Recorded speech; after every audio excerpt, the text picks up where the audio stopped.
guys, it's Sam, and this is my spoiler-free review of The Way of Kings by Brandon Sanderson. This is the first book in an epic adult fantasy series. You may have heard of it. It's called The Stormlight Archive. And this is a multiple POV story, but the main characters that it follows in here are Kaladin, Dalinar, and Chillon.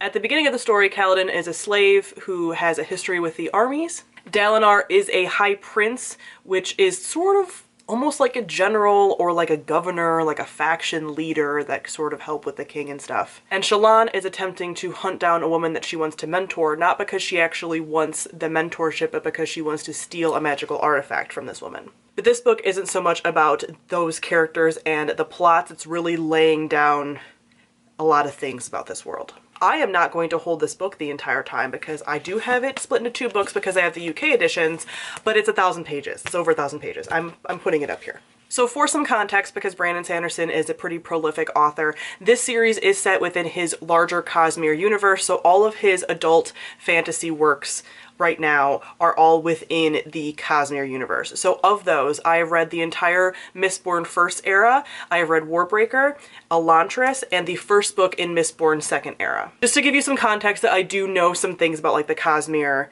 coming into this, and like that is where I sit as a reader that isn't starting Brandon Sanderson with this series, because I honestly don't think that you should. So first off, I'm gonna talk about the world building. This world is definitely expansive, and there's still a lot in this first book that we don't know or don't quite understand. I wouldn't say this is info dumpy or anything, it just really kind of drops you in a way that I feel like some of his other books don't quite do, but I'm also okay with. Like, I don't need the world like completely laid out to me, especially within a series that's going to be 10 books that are all over 1,000 pages.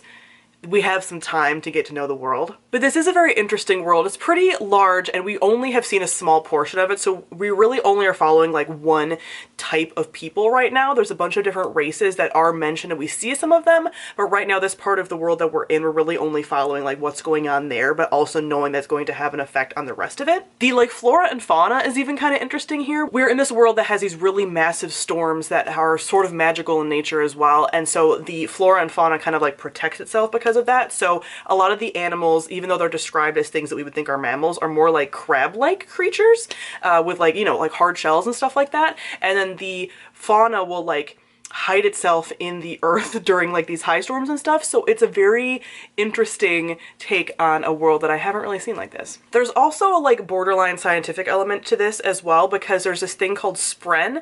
And at first, I will talk about this more in my discussion if you've read this book, but the Spren are sort of like a thing that appears near other things. So there's like Pain Spren and Rot Spren and Success Spren. I think it's called Glory Spren, whatever.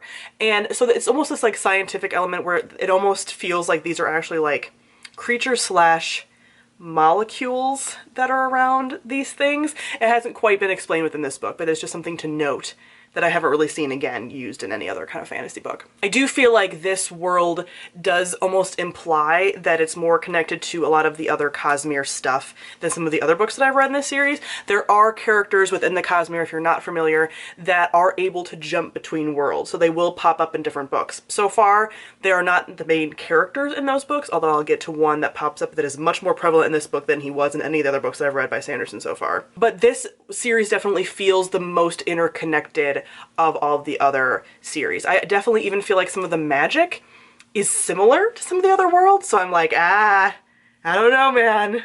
Are you connecting it in here? Is this where it all comes together? So Brandon Sanderson is pretty known for his magic systems, and the magic in here is sort of a mix of well-described and vague. So there's a couple of different magic systems within here. And again, it's not quite clear because we have a lot of time to go with this series, how all of it works. One of the magics is a little bit more clear, and the other couple of ones are like not so clear. So there's a couple of different like magic users in here, people discovering their powers, or like magical artifacts that give people powers and things that are a mix of like very detailed if you like that kind of magic system and very kind of like vague if you enjoy that kind of magic system. So another thing that I personally really like about Brandon Sanderson is he puts religion into a lot of his books, own world religion. And what I like about that is although Sanderson himself is religious, he is not at all preachy in any of his books. And actually I would almost be like, if I was reading this not knowing that he has a faith background, I would think that he's actually like agnostic or atheist, because he has a lot of characters like challenging religious systems, showing how religions affect society and keep certain people down and other people up, and he does a lot with that in a way that I really enjoy, because I myself am not a religious person, but I enjoy how religions affect societies because they do. So next I'm gonna talk about our characters. Like I said, there are multiple POVs in this story. We do actually get more POVs than just the 3 that I mentioned, but those are more minor points. These are the 3 that we keep coming back to throughout the story, and some of the other ones you only get like little snippets from them. So first we have Kaladin. Like I said, he has a history with the army. He is currently a slave, and you get a lot of flashbacks with him and what went on before he got to the point that he is. Kaladin is my sweet, precious, angsty soul. He's just so good. There's a lot of like pure good characters in this series, so if you're somebody that's like, oh my god, I'm so sick of grimdark, you will probably enjoy this, because a lot of these people are like so good. Like they're trying their best to be like lawful good. They're on like the good spectrum. They're just doing the best they can, and Kaladin definitely feels that way. I just definitely feel for him and what he's going through. And Dalinar is a similar way. Kaladin is younger. I think Kaladin's 19 maybe in this, and Dalinar is like, I want to say maybe like 40. He's definitely feels like dad age, but again with fantasy it's always weird, because typically speaking fantasy will have it like they have shorter lifespans, kind of like medieval fantasy, and so like you never quite know how old people are, but he definitely feels like he's like maybe like late 40s, and he is definitely more of almost like a dad type figure, but he is one of the only princes that is having like a moral code. He was the brother of a king that was assassinated in recent years, and now there is a vengeance quest going on, and that's why they're all fighting, and we don't really know like what was behind that assassination. That's a major part of the plot, and he is trying his best to like hold things together and be like good, and he's having a lot of things going on that he's like very conflicted about that. And he's also having visions in the midst of all this and not really sure where the visions are coming from, so I feel for him as well. He can get slightly preachy, but that is sort of the point of him, and then he evolves throughout the story and has an arc with that, so I enjoy him as well. We also get some POV from his son, and I think he's going to be a more major character as stuff goes on. Then we have Chillon, who a lot of people apparently don't like Chillon. I love her.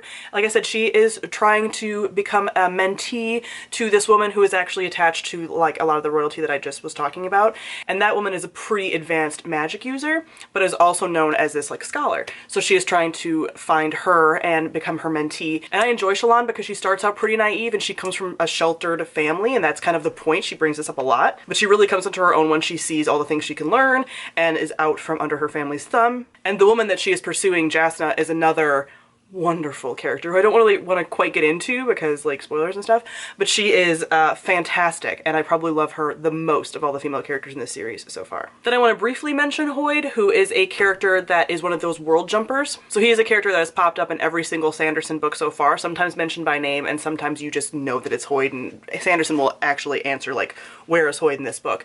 So he has popped up in every single Cosmere Sanderson book so far, and he is a much more prevalent player within this series. So if you are a fan of Sanderson and just haven't read this series yet, know that Hoyt is a thing in here, and it makes me very happy. Lastly, let me talk about the plot. I will say that I felt like, because this book is so long, the first half of the plot felt a lot more like repetitive to me. Like we were kind of like just getting the same sort of themes like bashed into our heads a bit. It wasn't like not fun to read. It wasn't a slog like other books that I have read, but I just did notice that I was flying through the second half of the book much more than the first half, which is pretty typical for Sanderson anyway. He's kind of known for his really good endings. Also, a lot of the last half of the book was stuff that you could very plainly see was going to be a major part of later books in the series, so that's always more fun when you start to be like, okay, we've laid the foundation of this very large thing, and now we're going to build upon it. So that was fun to see. So overall, I really enjoyed the story. As you can see, there's a lot to talk about, so I will be doing a spoilery gush for this book because I did rate this 4 out of 5 stars. I really enjoyed this first book, but it still is very foundational, so I didn't find myself like super attaching to it and having it like strongly in my feelings, where like the Final Empire, the first book in the Mistborn trilogy, was like deeply attached to my feelings right away, where this one I definitely think is going to build more. But it's obviously a great expansive series, and I'm very much looking forward to the rest of the books in the series. So I will leave my spoilery gush on the screen to check out if you're interested and you've read this book. So comment below, let me know your thoughts on The Way of Kings. Thank you all for watching, and I'll see all of you guys soon. Bye.